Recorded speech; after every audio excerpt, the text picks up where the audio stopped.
드디어 마지막 예배가 되었습니다.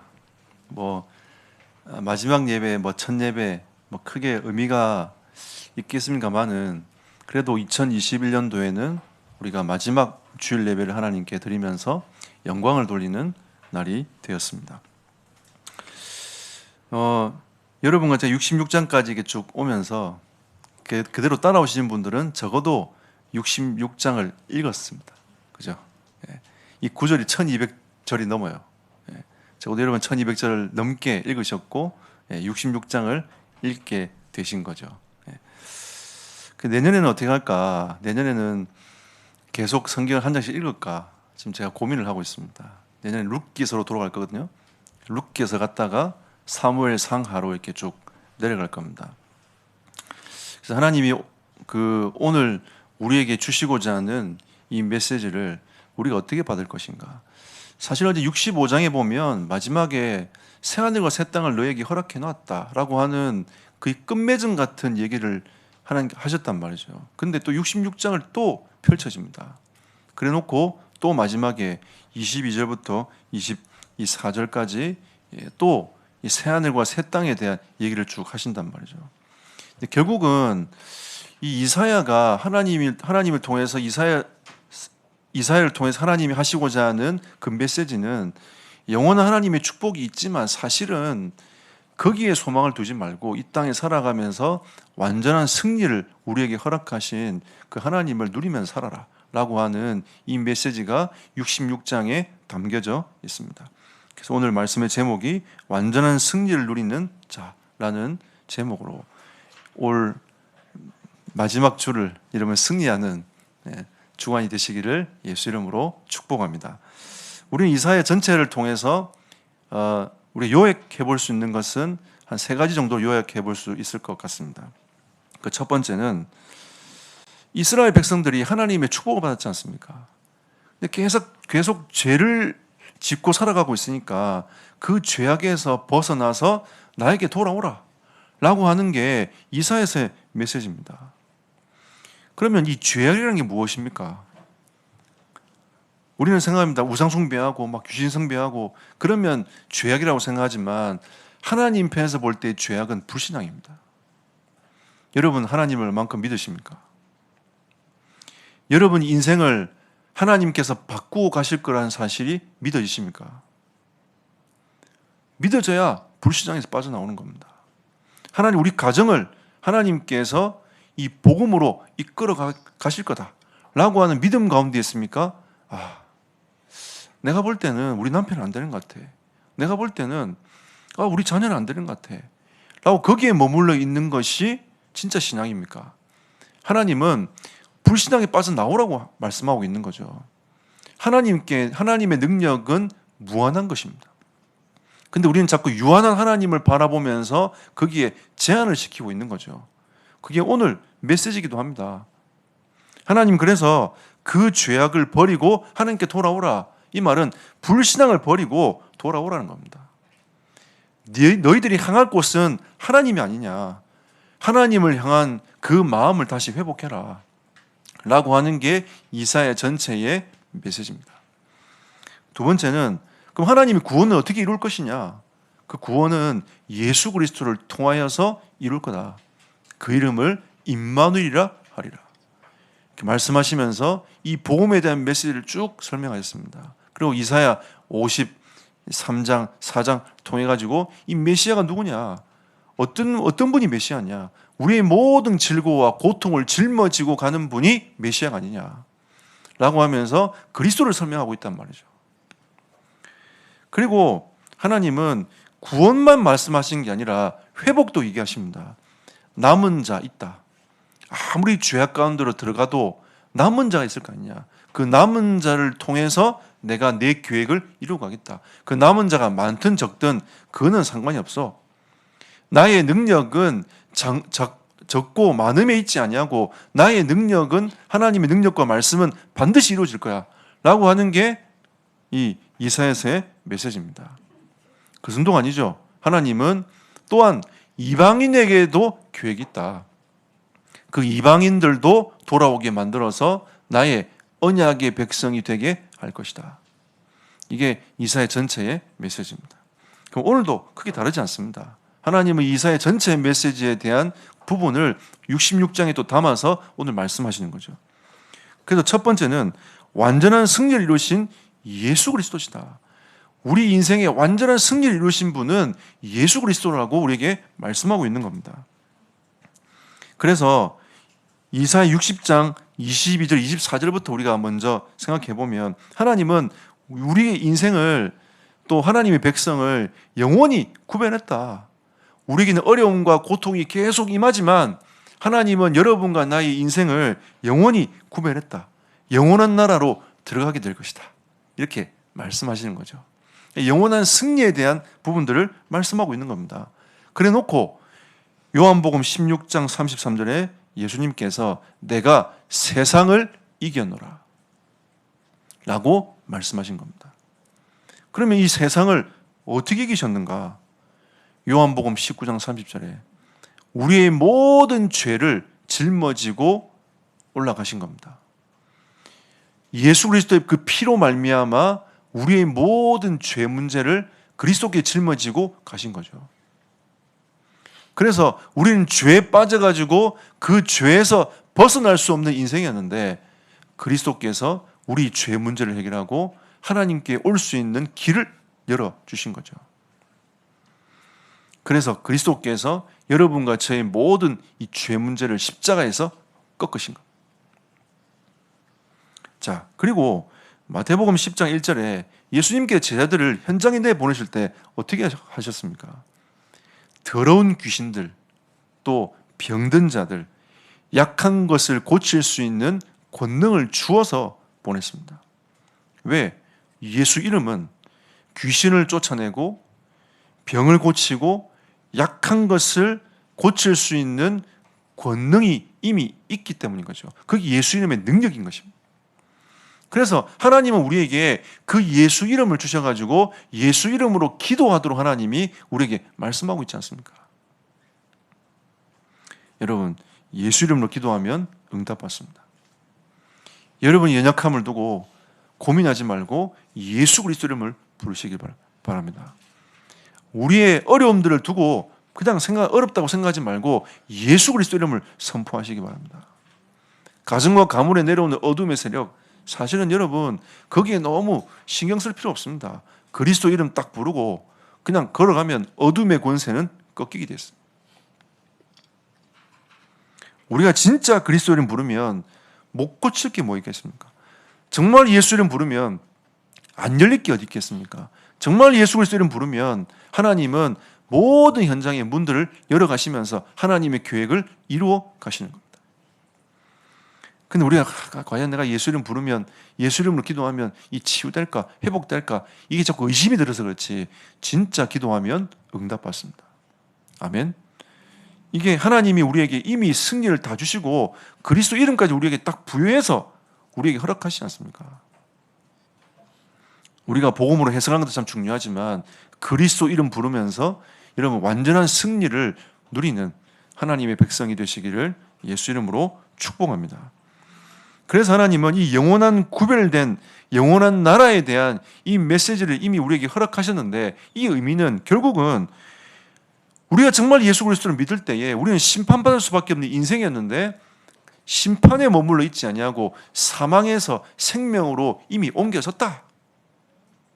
그러니까 우리는 자꾸 사망에 갇혀있는 모습이 아니라 사망의 생명으로 옮겨진 하나님의 자녀로서의 모습을 회복을 해야 되는 겁니다. 예수 이름 부르고 우리도 똑같이 어려움을 당합니다, 여러분. 왜 자녀 문제, 건강 문제, 이 가정 문제 이런 게 왜 없겠습니까? 경제 문제. 똑같이 그 어려움들이 계속 밀려오지만 하나님은 우리에게 이미 사망에서 생명으로 옮겨진 우리 인생이 아니냐. 그래서 하나님이 우리에게 주신 예수 이름 부르고 그리스도 이름 부르고 그 걸음으로 믿음으로 걸음을 걸어가라. 그러면 하나님께서 그 모든 문제를 다 회복하고 치유하고 만들어가지고 하나님이 세우시겠다고 말씀하시는 거 아닙니까? 그게 이사야 전체의 메시지였고 오늘 하나님이 오늘 66장을 통해서 우리에게 주신 메시지입니다. 그리고 요한일서 5장 13절에 보면 예수 그리스도를 믿으면 우리에게 뭐가 있습니까? 영원한 생명, 영생이 있는 거죠. 영원한 하나님의 나라로 가는 것입니다. 그래서 우리에게는 두 번째로 확신과 은혜가 필요한 것입니다. 신앙생활은 크게 뭐 다른 게 없어요. 아, 그리스도께서 이런 일을 하셨구나. 아멘. 하고 그 사실을 확신하고 믿음 가운데에서 누리면 되는 것입니다. 이게 신앙생활이에요. 그래서 오늘 66장 5절 14절에 보니까 하나님은 우리에게 어떤 메시지를 하시냐? 핍박자들에 대한 보응을 하시겠다. 우리가 그리스도를 믿고 하나님의 자녀로 살아가고 있는데 핍박자들이 많잖아요. 그 핍박자들을 내가 보응할 것이다. 그리고 참 신앙인은 희락으로 이제 이 슬픔이 다 하나님의 기쁨으로 바뀌는 그 은혜를 하나님이 주실 거다라고 말씀하시는 거죠. 그래서 이 말씀을 쭉 읽어보면 이런 게 나옵니다. 너희는 기쁨을 얻게 될 것이다. 너희는 만족함을 얻게 될 것이다. 너희는 즐거움을 얻게 될 것이다. 그리고 마지막에 너희는 위로함을 받게 될 것이다. 이게 오늘 하나님 우리에게 주신 메시지입니다. 우리가 그리스도의 언약을 붙잡고 그 걸음을 걸어가면 때로는 참 희한하고 이해 안 되는 일들이 참 많이 생깁니다. 근데 하나님이 우리에게 약속하신 것은 무엇이냐? 너희는 앞으로 기쁨을 얻게 될 것이다. 그 그리스도의 은혜로 말미암아 만족함을 얻게 될 것이다.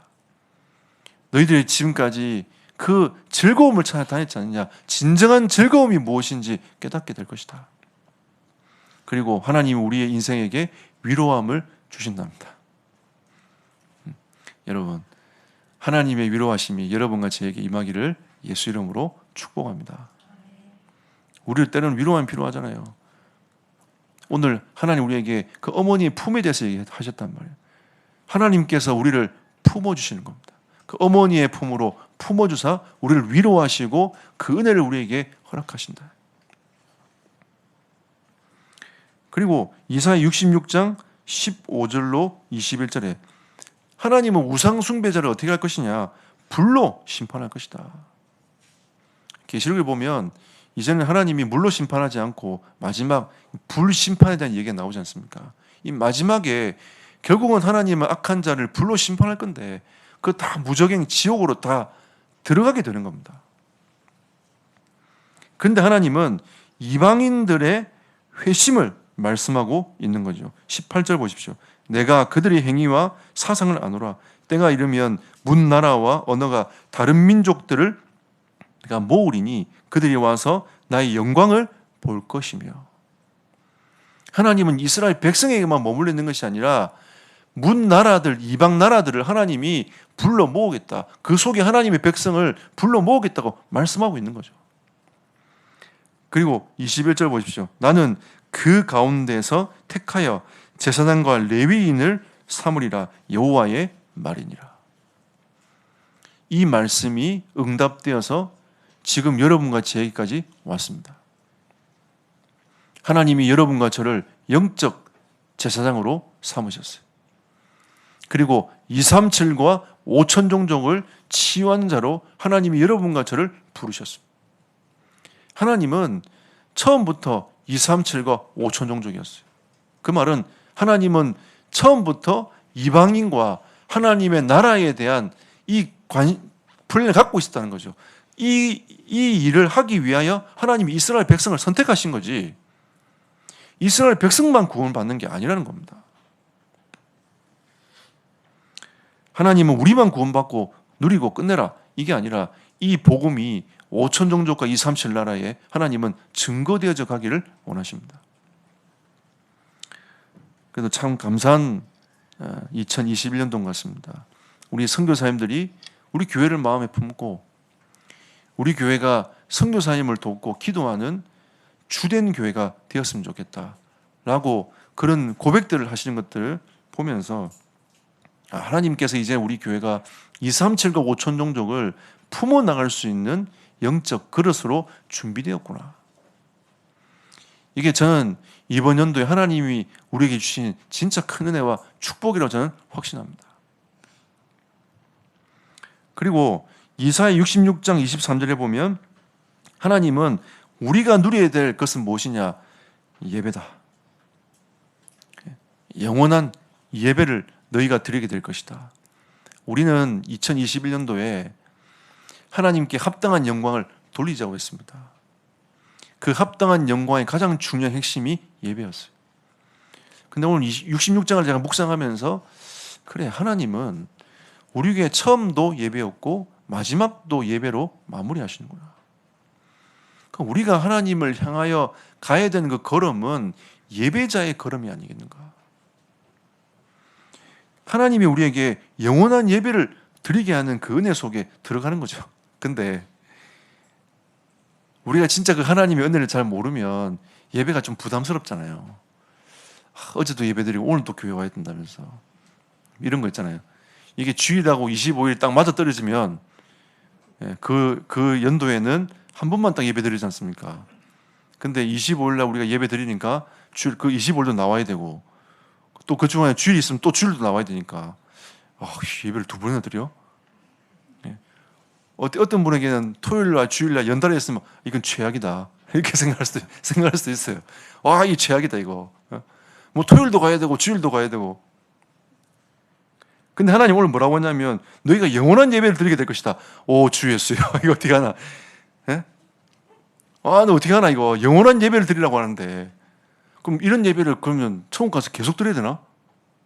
이런 우리가 이제 생각을 할 수 있단 말이에요.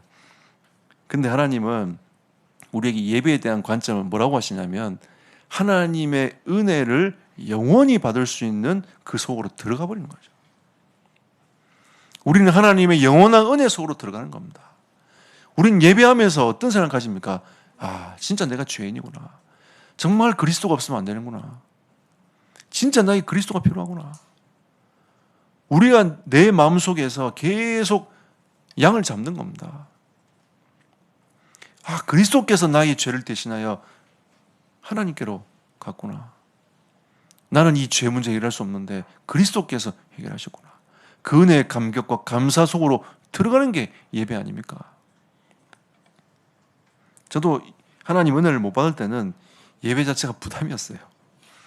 언제 마치나 이게 늘 제 생각이었다는 거죠. 그래도 제 고향교회 목사님은 예배를 1시간에 딱 마치셨어요. 항상.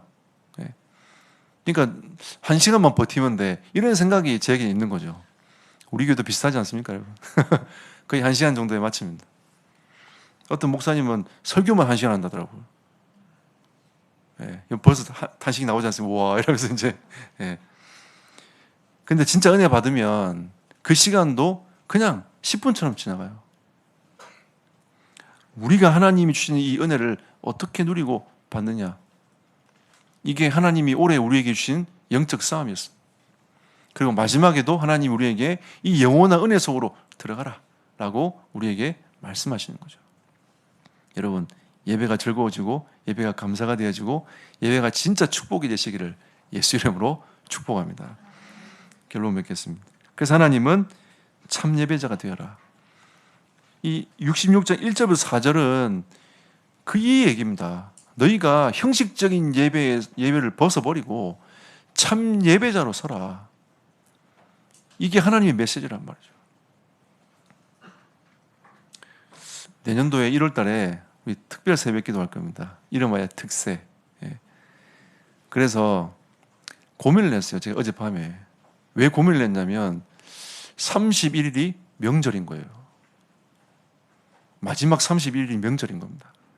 그러니까 설날이 31일인 거예요. 이거 어떡하지? 30일까지만 할까? 말까? 이런 고민을 어제 제가 잠깐 하다가 그냥 31일까지 하자. 그냥 우리가 진짜 하나님께 한번 집중하며 해보자. 1월 한 달을 하나님께 집중하면서 가보자.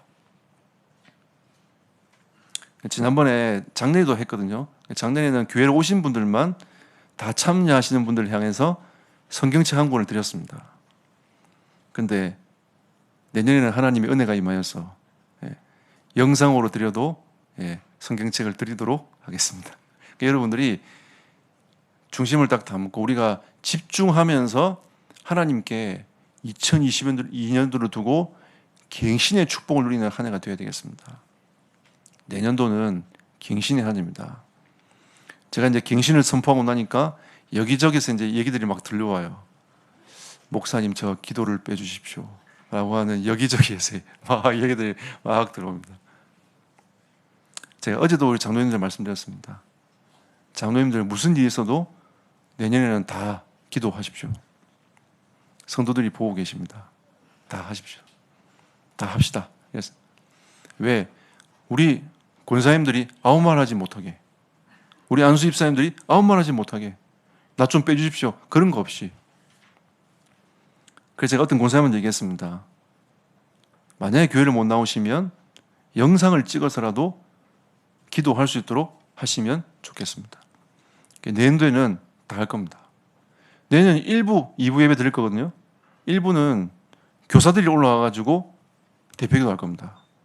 여러분, 내년에는 우리 모든 성도들이 우리 하나님 앞에서 교육자부터 시작해서 다 갱신하는 하나님의 은혜가 임하는 축복이 있기를 예수 이름으로 축복합니다. 그래서 우리는 이 참 예배자로서의 응답과 축복을 누려가야 됩니다. 이 말은 하나님을 오해하지 말라는 거죠. 하나님은 어디에 제한된 분이 아니라는 겁니다. 이 똑같은 메시지 아닙니까, 여러분? 하나님은 너희가 그곳에 갇혀가지고 이것도 못하고 저것도 못하는 하나님이 아니라 모든 것을 할 수 있는 하나님이라고 하나님은 오늘 이 메시지를 통해서 말씀을 하고 있는 겁니다. 이건 안 될 거야, 저건 안 될 거야 라고 하는 그 생각을 여러분 내려놓고 하나님을 믿는, 하나님께 온전한 예배를 드리는 은혜가 있기를 축복합니다. 우리는 하나님을 오해한 것에서 벗어나야 돼요. 하나님은 어디든지 어느 곳에는 제한받는 분이 아닙니다. 어디에 묶이는 분은 우상이지 귀신 아닙니까? 제한받는 하나님이 아니시다. 그리고 하나님 말씀하십니다. 나는 창조주니라. 이 세상 모든 만물을 말씀으로 창조한 창조주가 아니십니까? 그래서 하나님 우리에게 예수 이름으로 기도하라고 우리에게 말씀하고 있는 겁니다. 세상 사람들은 어리석어 보입니다. 기도합시다. 또 제가 여러분에게 말씀드릴 게 다른 거 없어요. 기도합시다. 근데 그 기도의 힘을 아는 사람은 그 기도합시다의 그 한마디가 모든 것임을 압니다. 그리고 하나님께서는 하나님의 백성을 보호하고 인도해 가신다. 여러분, 하나님은 여러분의 산업과 여러분 인생을 보호하시고 인도해 가실 것입니다. 우리의 앞길을 하나님은 보호하시고 인도해 가실 것입니다. 우리 자녀들의 삶을 하나님은 보호하시고 인도해 가실 것입니다. 우리는 그 하나님을 믿는 것입니다. 그리고 하나님은 우리에게 참 예배자로 서라 이렇게 말씀하시는 거죠. 여러분, 우리가 어떤 상황에 있든지 진짜 참 예배자로 서는 은혜가 있기를 축복합니다. 지난 주간에 산당을 버리라고 했습니다. 그런 잘못된 예배를 버리라. 우리가 가지고 있는, 우리 스스로 가지고 있는 그 기준의 예배를 버리라. 그 산당 예배 버리라고 하나님이 말씀하고 있지 않습니까? 우리는 오직 그리스도를 통하여 그 은혜를 가지고 하나님께 예배자로 서고 성령의 충만함을 덧입는 것이 예배입니다. 오늘 여러분들이 그리스도로 충만하여 하나님 주신 성령으로 충만되어지고 희망과 소망을 가지고 이번 2021년도 마지막 주간을 살아가는 여러분과 제 삶이 되기를 예수 이름으로 축복합니다.